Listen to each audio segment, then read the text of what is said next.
Everyone talks about 60s muscle cars like they're gold, but some are just old junk now. In 2025, these once-loved legends sit unsold and unwanted, so don't waste your money. Number 20, 1968 AMC Rebel SST.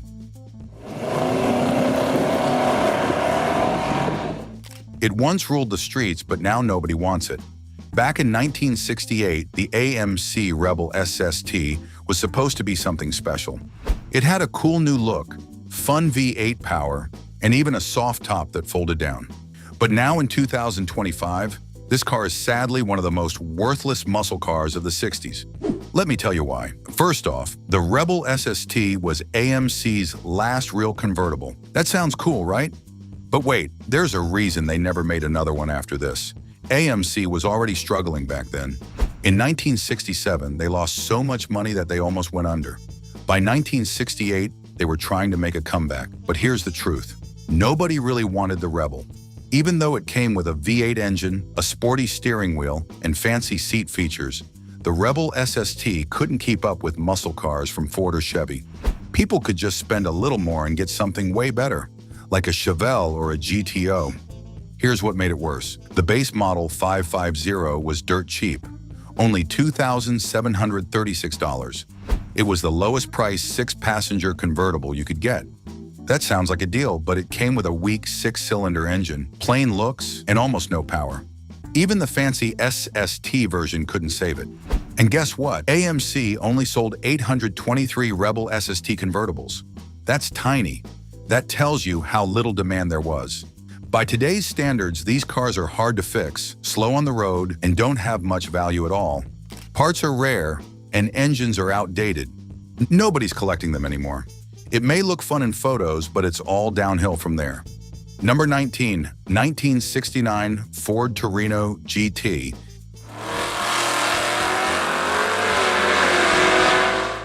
The 60s muscle car is worth less than a used blender. With its fastback shape, racing stripes, and powerful V8 engine, 1969 Ford Torino GT looked like a dream on wheels. But fast forward to today, and this once-loved muscle car is now one of the most worthless cars from the 60s. Here's what went wrong. At the time, the Torino GT came with a matching 3-speed automatic and a 302 cubic inch V8 engine. It had power steering, power brakes, and even an underdash 8-track player. Today, nobody wants to deal with outdated tech like 8-track players or old AM/FM radios.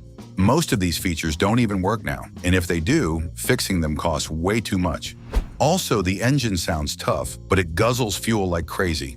With gas prices higher than ever in 2025, that big V8 becomes a big problem. Here's the next issue. The Torino GT might look fast, but it's really just slow compared to modern cars. A base SUV today could beat it in a race, and good luck stopping quickly with those old drum brakes. Let's talk parts. Finding pieces for this car is like hunting for treasure in a junkyard. The bucket seats, center console, GT hood, and those dual exhausts, they might look cool, but if anything breaks, it could take months and lots of money to fix. Paint looks good in pictures, but many of these cars have faded or cheap repaint jobs.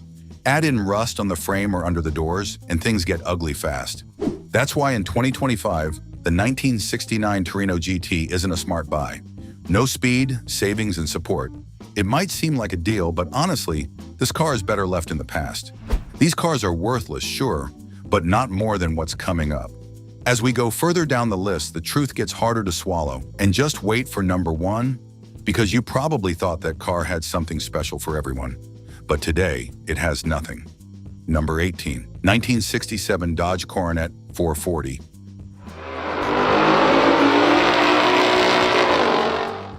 Don't buy this muscle car, even for free. In 1967, the Dodge Coronet 440 looked like a solid pick. It had clean lines, a big block engine, and plenty of choices for buyers. But not now. Let me explain why. Back then, Dodge offered a wide range of models: Deluxe, 500, 440, and even the powerful RT. The 440 came with a 383 cubic inch V8, which sounded great. But here's the problem. Dodge never made the 440 model with the bigger 440 cubic inch engine from the factory, even though the name says 440. That confuses a lot of people and hurts its value today. Let's move to reliability. Old wiring causes major problems. Many of these cars had charging issues and weak lights. Unless someone like George completely rewires it, you're stuck with low voltage and bad connections. In today's world, that means your lights flicker, your fans run slowly, and your car might not start. Here's another issue. Air conditioning systems are either missing or not working. Modern replacements are expensive. Most people just skip it and drive with the windows down. But in hot weather, that's not fun at all. Now let's talk parts. You can't find much for this car. Special trim pieces, interior parts, or factory badges are rare. If the dash breaks or lights go out, it's not easy or cheap to fix. Even the LED taillight upgrade George made was a custom job. That tells you how hard parts are to find. Also, these cars are heavy and slow by today's standards. The bench seats and steering feel old. Fuel mileage is terrible. That's why in 2025, the 1967 Coronet 440 just doesn't make sense to buy. It might look nice, but owning one brings more problems than it's worth. Number 17, 1968 Mercury Montego MX. You won't believe how badly this car aged. In 1968, Mercury Montego MX had nice colors, shiny trim, and came in many styles like a hardtop, sedan, convertible, or even a wagon. But this once-loved car is now one of the most worthless picks from the 60s. Here's where it all goes wrong. First off, the Montego MX was built to feel upscale, but it never really stood out. It didn't have the muscle of a Chevelle or the fame of a Mustang. It was stuck in the middle, not sporty enough, not truly luxury either. That hurts its value today because collectors usually want bold cars, not forgotten ones. Now let's talk about power. The Montego MX had some V8 engines, sure, but they weren't the best of the bunch. The ride was soft and the handling felt heavy. Driving one today feels more like steering a boat than a car. Turning corners is slow, the brakes are weak. Here's another problem. The parts are rare. If something breaks, like the trim, dash, or steering parts, you'll be stuck searching or paying way too much. These cars are hard to restore because they weren't super popular and few people saved the parts. Now think about comfort. Back then, things like air conditioning and FM radio were options. But now most of those features don't work or need replacing. That means more money just to enjoy basic stuff like cool air or music. Also, the Montego MX was heavy. It burns way too much fuel. Today, people want cars that save gas, not drain it. Number 16, 1966 Chevrolet Chevelle 300 Deluxe. It was hot in the 60s, but ice cold in 2025. Sure, 1966. Chevrolet Chevelle 300 Deluxe looks shiny now with fancy wheels and a loud engine.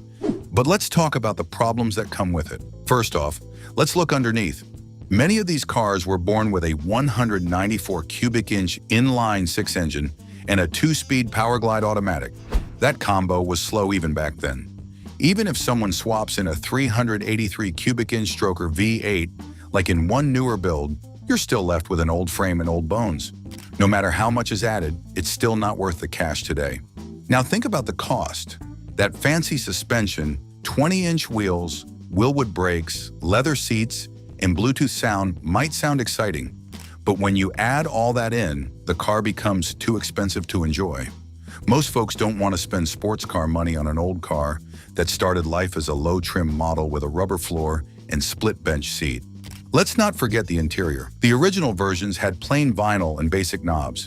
Even with upgrades, it's still a small, narrow car inside. Parts are hard to find. If the dash breaks or the chrome trim goes missing, it's a hunt. And the ride, even with updated parts, it's stiff and loud. The custom exhaust is fun for 10 minutes, but annoying after 20. Most people today want comfort and quiet, not rattles and noise. That's why the 1966 Chevrolet Chevelle 300 Deluxe, even rebuilt with shiny paint and power, just doesn't hold value in 2025. It costs too much, rides too rough, and has never had the reputation of the true muscle cars. Better to leave it in the past. Number 15, 1969 Plymouth Satellite. It looks like this car is not more than a money pit. The 1969 Plymouth Satellite has a wide body, shiny trim, and big tail lights that scream vintage. But once you look a little deeper, the shine fades fast. To begin with, let's talk size. This car sits on a 116-inch wheelbase, which makes it feel clumsy on tight streets. Parking is tricky, and the car doesn't handle turns well. Even with bigger engines like the 318 or 383 cubic inch V8, the Satellite still feels slow by today's standards. The smaller six-cylinder engines barely move it at all. Now let's look inside. The seats were foam or vinyl, and most had bench seating. Some fancier models had bucket seats, but even those don't compare to what's found in cars now. The heater and glove box were considered features, but in 2025, those are just basic. Air conditioning was rare, and so were power windows or modern radios. Driving one today feels more like sitting in a noisy metal box. Next comes the value. People want Roadrunners and GTX now. Those were the stars. The Satellite, even in sport trim, is mostly ignored. It had a chrome strip here, a badge there, but nothing that stood out. There were over 38,000 hardtops sold, plus thousands more in sedans and wagons. Because so many were made, there's nothing rare or special about most of them today. And finally, the upkeep. Finding parts is not easy. Many are no longer made, and the ones that exist cost a lot. Even a simple repair can turn into a long wait and a big bill. Add in bad gas mileage, heavy steering, and clunky brakes, and it's just not worth it anymore. In 2025, the Plymouth Satellite is better left in old photos than in your driveway. Number 14, 1965 Ford Galaxy 500 XL.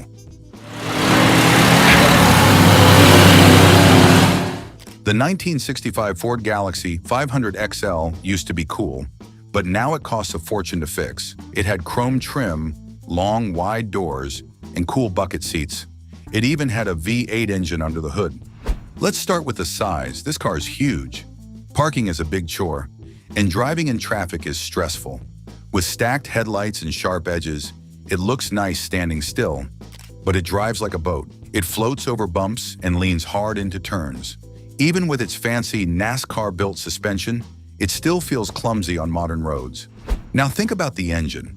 The 289 cubic inch V8 only made about 200 horsepower. That sounds fun, but it burns gas like crazy. And today, gas prices are higher than ever. Some models had the bigger 427 engine, but it's rare, hard to fix, and not even allowed on the road in some places due to new emissions laws.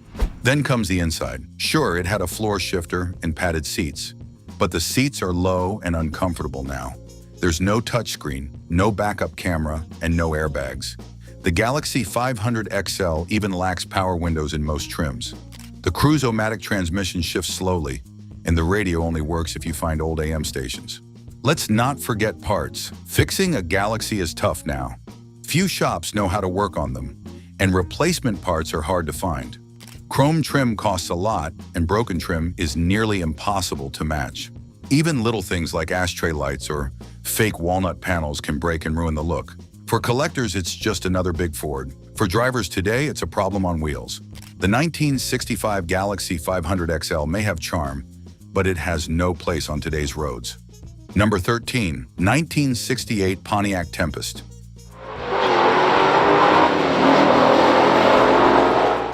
The 1968 Pontiac Tempest, despite its long hood and unique bumper taillights, today it's just not worth the trouble.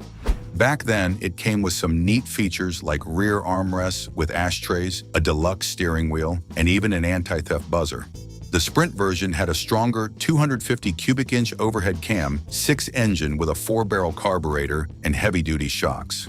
Sounds good, right? Well, not anymore. First of all, this car is heavy and slow compared to today's rides. Its 6-cylinder engine tries hard but can't keep up with modern cars. The bigger V8 options are rare and expensive to fix. Plus, the gas mileage is terrible, and gas prices have climbed a lot since the 60s. Next up, the handling and ride are far behind. The Tempest suspension was okay back then, but it feels rough and floaty now. It doesn't hug corners or absorb bumps like newer cars. Driving it today can be tiring and even unsafe on busy streets. Not only this, the vinyl seats wear out quickly, and there's no modern technology like air conditioning, power windows, or safety airbags. The small details like the ashtray and buzzer don't make up for what's missing. While it once had charm and style, The 1968 Pontiac Tempest now only serves as a reminder of the past. Number 12. 1966 Dodge Polara 500. Rust problems and no value. The 1966 Dodge Polara 500 might seem like a fun, shiny old car. It has big bucket seats, chrome trim, a sporty black top, and even cool knockoff-style hubcaps. But if you look closer, there are some big reasons to skip this one today. For starters, this car has a reconstructed title, which means it was damaged badly enough in the past to be labeled not safe for the road. In fact, it was once driven through water, which can cause rust, wiring problems, and all kinds of hidden damage. Even though it was fixed up, that title still follows the car forever and makes it hard to sell or insure. Next, let's talk about the body. Right away, the red paint job has a few dry spots and Bondo patches, especially near the rear. That's not good for people who care about clean, smooth panels. Also, the convertible top may not even be original. It's stretched oddly and has signs that it could be a cheap replacement. That makes it hard to trust how long it'll last. Inside the car, things get even trickier. The odometer says 33,924 miles, but nobody can prove if that's true. Plus, one of the clocks had to be unplugged because it drained the battery. Not exactly reliable. Under the hood, the 3-speed automatic transmission isn't even the correct one for the car. It's from a different year. That hurts the car's value even more. Even with shiny chrome and space race looks, the problems keep adding up. Between the mismatched parts, unknown mileage, water damage, patched up body, and rebuilt title, the Dodge Polara 500 has lost its worth. Number 11, 1969 Buick Skylark Custom. The 1969 Buick Skylark Custom lost its muscle now. First off, this model was always stuck in the middle. It was not sporty like the Grand Sport and not plain like the Special. That made it hard to stand out. Even back then, most people skipped over it for better options. Today, it gets overlooked even more. Here's the real problem.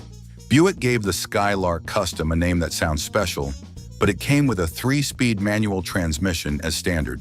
For a luxury car, that was odd. Most buyers paid more to swap in an automatic. Now, when you see a Skylark Custom, it often has aftermarket parts like floor shifters that don't match the soft bench seats. The mix of sporty and soft makes it feel confused, not classy. Back in the day, only 8,188 convertibles were made. That might sound rare, but rarity doesn't always mean value. These drop tops often came with low-end V8 engines that didn't excite buyers then or now. Even worse, Buick tried to mix things up with hidden styling tricks like fake side marker lights and semi-covered rear wheels, which turned off many buyers. Some called it a weird Chevelle, just because it shared the same platform. Many cars from 1968 to 1972 still show up at car shows, but this one hardly does. That's because the Skylark Custom never had a strong fan base. In 2025, collectors don't want it, parts are hard to find, and resale prices are weak. Number 10. 1967 Oldsmobile Cutlass Supreme. The 1967 Oldsmobile Cutlass Supreme is history and not the good kind. Have a closer look and the cracks start to show. The car was one of only 502 made with the Turnpike Cruiser package, which sounds special until you realize what it really means. Instead of power and speed, it was built to save gas. With just a 2-barrel carburetor on a 400 cubic inch V8, it was all about low emissions and fuel economy, not muscle. Now here's the truth. It was sold as a high-speed highway car, but today no one wants that soft performance. Most collectors are looking for big power or sporty looks, not a cruiser built for gas savings. Even worse, this one used a 2.56 Posey rear end and a dual-pitch TH400 automatic transmission. Not exactly built for fun. So, in today's world, it feels slow and out of place. Let's go underneath. The floor pans have invasive rust and need work. That means expensive repairs. And even though the car sits on a strong 442 frame, the surface rust is creeping in fast. While some parts were upgraded, like the front sway bars and suspension, these don't boost value. They just keep it going a little longer. Now move inside.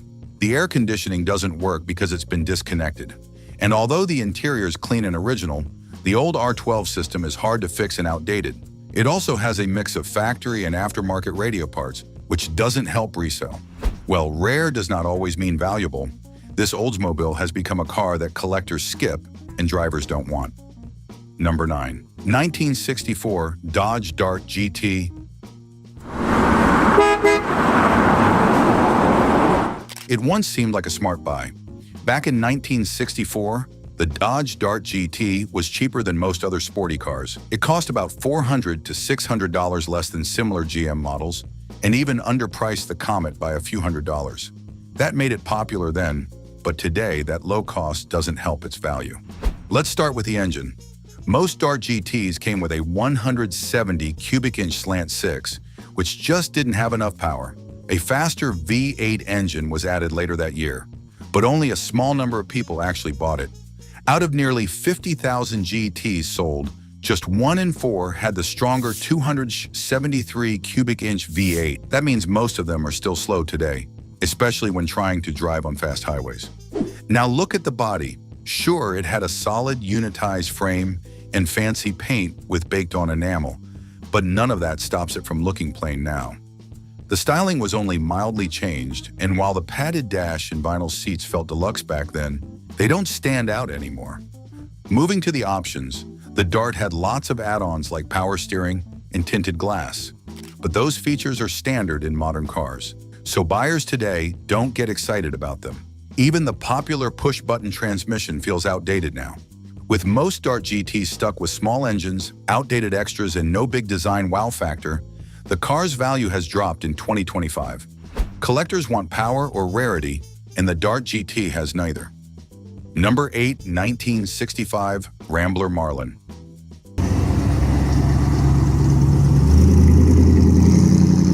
The 1965 Rambler Marlin had a sloped fastback roof like the Barracuda and Mustang, but it was much bigger. AMC thought it would be flashy and roomy all at once, but things didn't go as planned. Here's where it went wrong. First, the Marlin's shape didn't work for many buyers. It had a narrow trunk opening that made loading things hard, and the tall roof made the car look strange, even if it helped backseat headroom. When Dodge brought out the Charger just 11 months later, it had a cooler design and better appeal. Now think about the numbers. Only 10,327 Marlins were sold in that first year. Dodge sold more than 37,000 Chargers in just 1 year. That tells the story. Most buyers just didn't want the Marlin. Moving on to the engine, it did have choices. The top one was a 327 cubic inch V8 with 270 horsepower, but that version was pretty common. Over 4,000 cars had the same engine and automatic transmission, so even the best version isn't rare. Yes, it had some cool touches like disc brakes and fancy door panels, but even those extras couldn't save it. Most were scrapped long ago, and now even restored ones struggle to find buyers. Today, the Marlin is mostly forgotten and not worth chasing. Number 7. 1969 Chevrolet Impala SS.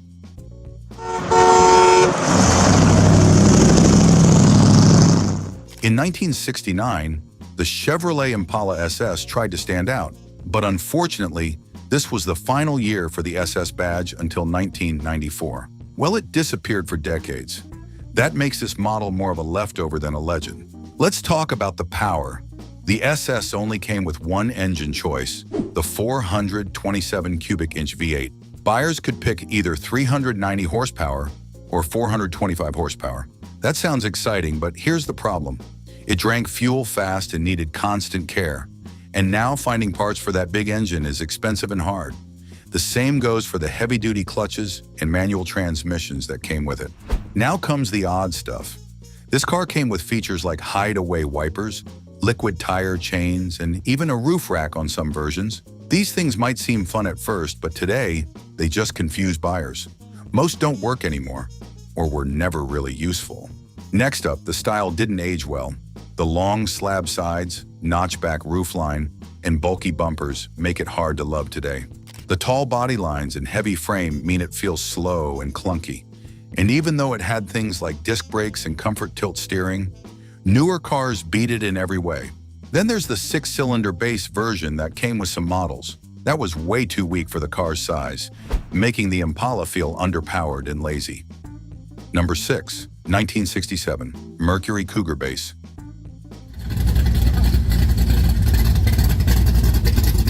Even nostalgia can't save this disaster. The 1967 Mercury Cougar Base. One big problem is the weak engine. It started with a 200 horsepower V8 that just didn't have much punch. Even the stronger engines weren't exciting enough to stand out, especially against cheaper cars with more power. Here's where it gets worse. Most buyers picked the automatic, but it wasn't very fun to drive. Only a few had the better 4-speed, and many came with just a basic 3-speed. That left drivers with fewer choices and less control. The base model also missed out on all the cool stuff from the XR7 version, like wood trim, leather seats, and extra gauges. Let's not forget the hidden costs. Air conditioning, power brakes, power steering, and cruise control were all pricey extras. By the time people added those, the car got too expensive for what it offered. The styling may have looked good in the 60s, but now the Cougar just feels big, slow, and forgotten. No wonder most people skip right past it today. And if you think this one's desperately bad, just wait. We're only at number 6. The car sitting at number 1? It was once called the people's favorite, but in 2025, it's lost every ounce of value, and you won't believe why. Number 5. 1968 Plymouth Fury 3.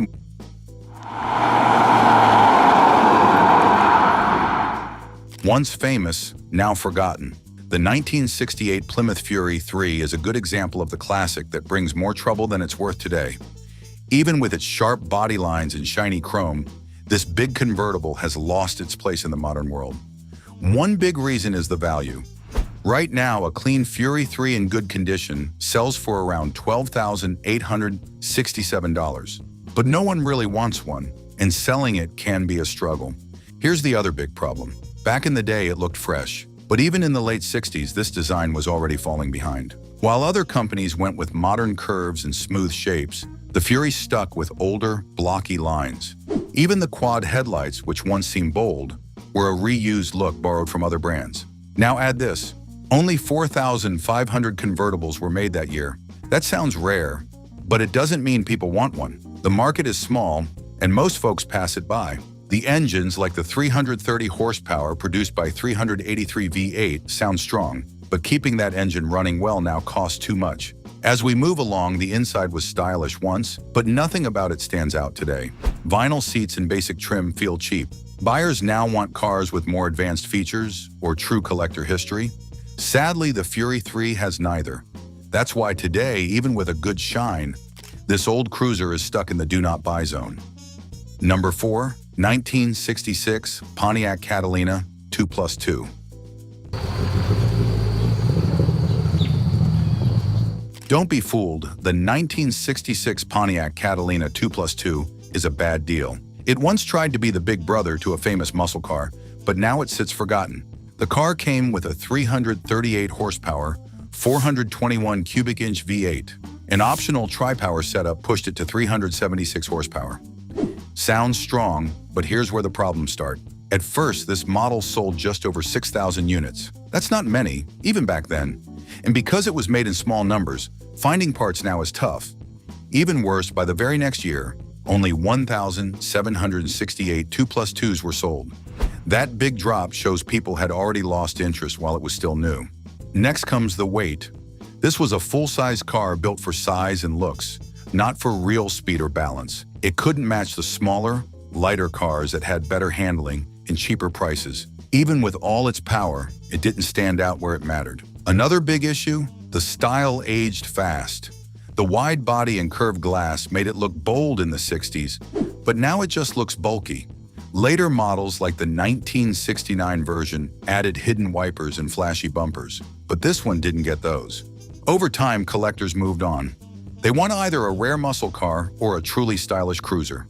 The Catalina 2+2 is stuck in between. Number 3. 1965 Chrysler 300L.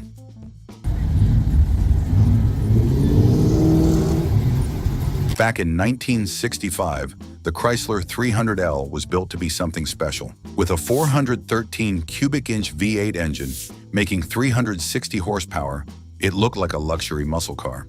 But now in 2025, this car is one of those you just should not buy. Here's why. To start with, the numbers were always low. Only 2,845 were made, and just 400 were convertibles. Even rarer, only 108 had a 4-speed manual, and just 12 of those were convertibles.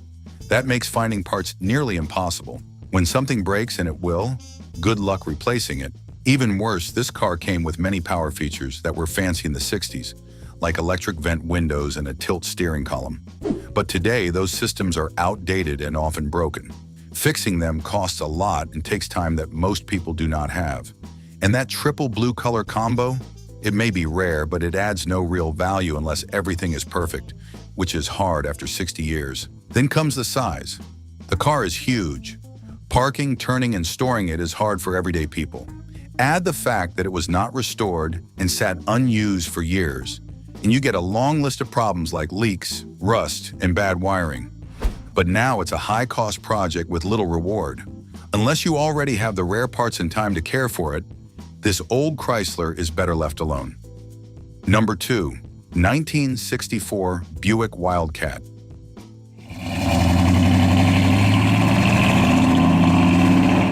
In 1964, the Buick Super Wildcat came out swinging.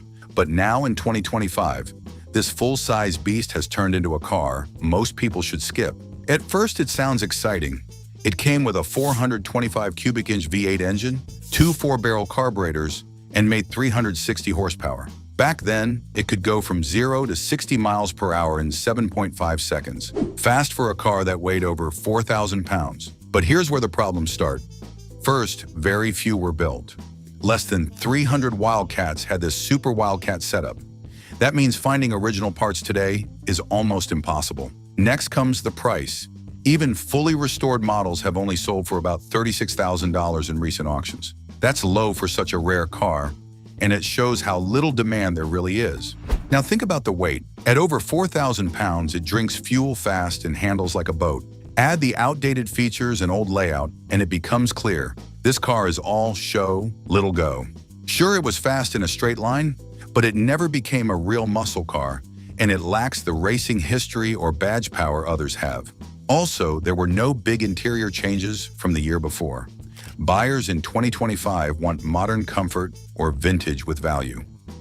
Number 1. 1966 Oldsmobile Jetstar 88.